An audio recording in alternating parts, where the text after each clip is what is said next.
Տաքսուվարորդները շարունակում են դժգոհել կառավարության այն օրինագծի դեմ, ըստ որի դեղին պետհամարանիշ ունենալն այլևս պարտադիր չէ, եւ որ դրանք սույն թվականի ապրիլի 1-ից փոխարինվելու են կպչուն կտրոններով, որոնք վարորդները պարտավորվելու են մեքենայի հետևի ապակում փակցնել։ Ըստ բողոքի ակցիայի մասնակիցների փոփոխությունն անարդար է ու ոչ ընդունելի, քանի որ ինչպես իրենք են նշում, դեղին համարներ ձեռք են բերել մեծ դժվարությամբ, բացի դրանից այժմ օրինական տաքսին անօրինականից տարբերակելու միակ միջոցը դեղին պետհամարանիշն է։ Ես ձրի չեմ ստացել այդ դեղին համարը, ես դրա համար գումար եմ ուծել, ով է կոմպենսացնելու,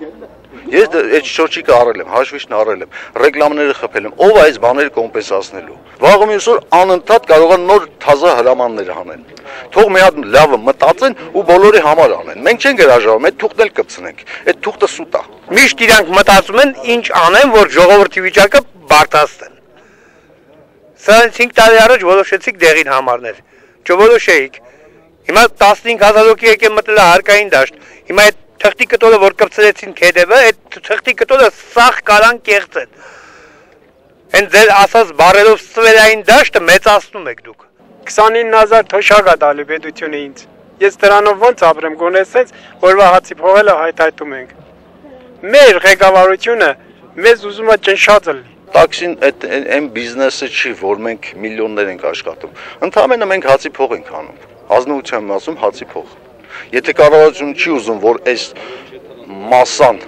սոված մնա, թող աշխատենք։ Մենք իրանց տուրքը, հարկը, լրիվ ամեն ինչ մոծում ենք։ Ստիպում են, որ գնանք ստեղից։ Մենք չենք ուզում ենք մնանք մեր հայրենիքում ապրենք։ Այսինքն պարտադիր գաղթի ճանապարհն է մեզի ցույց տալիս։ Այս երկրի վերջը է դառնալու 30 տարի հետո դառնալու է գերեզմանոց Հայաստանը։ Ավելին ակցիայի մասնակիցները լուրջ մտավախություն ունեն, որ օրենքի այս փոփոխությունը միտումնավոր է արվում, որպեսզի խոշոր ձեռնարկատերերից մի քանիսը կարողանան մեծ քանակությամբ մեքենաներ ներմուծել, փորձանելով մենաշնորհային դիրքեր զբաղեցնել։ Կապի եւ տրանսպորտի նախարար Գագիկ Բեգլարյանը պատասխանելով մեր այն հարցին, թե արդյոք վարորդների մտավախությունը տեղին է, արձագանքեց։ 100% չկա տենց բան։ Այս պահին ու երևի դեմի, որովհետև գիտեք ինչ, այսօր Հայաստանում յուրաքանչյուր մարդ իր սեփական մեքենայով աշխատում է,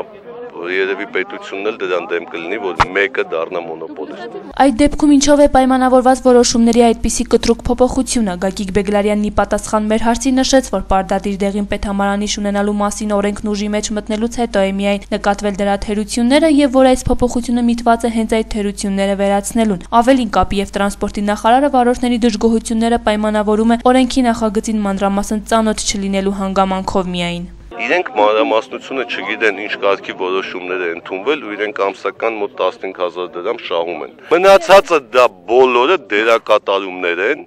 մնացածը դա բոլորը շոու է, որ մարդիկ կատարում են, որպեսզի